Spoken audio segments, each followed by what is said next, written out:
Hi friends, welcome to my channel. আমি সোমা, রন্ধনশৈলী ও blogging চ্যানেলের আরও একটি নতুন পর্বে সবাইকে স্বাগত। আজ আপনাদের সঙ্গে শেয়ার করব আমার ঘরের পুজোর কিছু আয়োজন। জন্মাষ্টমীর পুজো কয়েকদিন আগেই গেল, ব্লগটা শেয়ার করতে একটু দেরি হয়ে গেল। আজ আপনাদের সঙ্গে শেয়ার করছি, আশা করছি ব্লগটি আপনাদের ভালো লাগবে।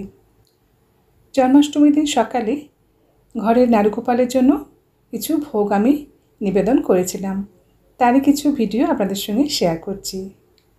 প্রথমে আমি বসিয়ে দিয়েছিলাম পায়েস। দুধটা গরম হতে এর মধ্যে দিয়ে দিলাম এলাচ আর তেজপাতা। তারপর সামান্য গোবিন্দভোগ চাল ধুয়ে ঝরঝরে করে রেখেছিলাম।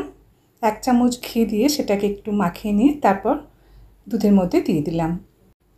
আপনারাও এভাবে পায়েস রান্নার সময় চালটাকে ধুয়ে ঝরঝরে করে নিয়ে সামান্য ঘি মাখিয়ে দেবেন, তাহলে দেখবেন পায়েসের মধ্যে একটা অন্যরকম স্বাদ আসবে। কাজু আর কিশমিশ ভাজাগুলো দিয়ে দিলাম।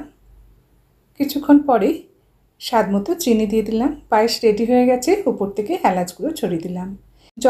জন্মাষ্টমীর দিন গোপালকে তালের জিনিস নিবেদন করতে হয়, তাই আমি তাল ফুলুরি বানাবো বলে একটা ব্যাটার বানিয়ে রেখেছি। 1 কাপ তালের কাঠ নিয়েছি, তার সঙ্গে অল্প সুজি আর সামান্য ময়দা মিশিয়ে নিয়ে ব্যাটারটা বানিয়ে একপাশে রেখে দিলাম। এই সময় আমি সুজিটা বানিয়ে নেব, ততক্ষণ ব্যাটারটা রেডি হয়ে যাবে। কড়াইয়ের মধ্যে 1 চা চামচ গাওয়া ঘি দিয়ে 1/2 কাপ মতো সুজি দিয়ে দিলাম।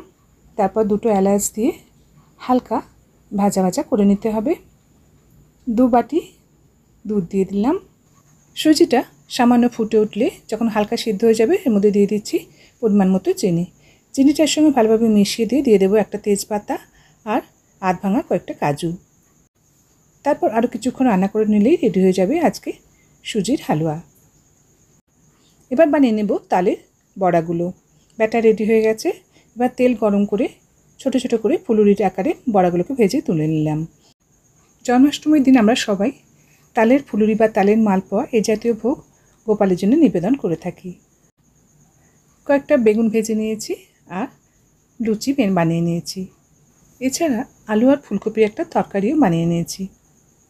আলু আর ফুলকপিগুলো ভেজে নিয়ে দিয়ে দিলাম আদা বাটা, 1 চা চামচ জিরে গুঁড়ো, 1 চা চামচ ধনে গুঁড়ো, লাল লঙ্কার গুঁড়ো 1/2 চা চামচ আর 1/2 চা চামচ ঝাল লঙ্কার গুঁড়ো, আর সবশেষে দিয়ে দিচ্ছি সামান্য গরম মশলা। সব কিছু দিয়ে ভালোভাবে কষে নিয়ে তারপর জল দিয়ে এটাকে সিদ্ধ করে নেব। সাথে দিয়ে দিলাম পরিমাণ মতো নুন। এরপর রান্না হয়ে গেলে দিয়ে দেব 1 চা চামচ মতো গাওয়া ঘি। এতটুকুই আমি গোপালের জন্য ভোগ রেডি করেছি। এবার নিবেদন করার পালা। আসুন তাহলে এবার পুজোটা সেরে নেওয়া যাক।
আজকের ভিডিওটি আজ এখানে শেষ করছি।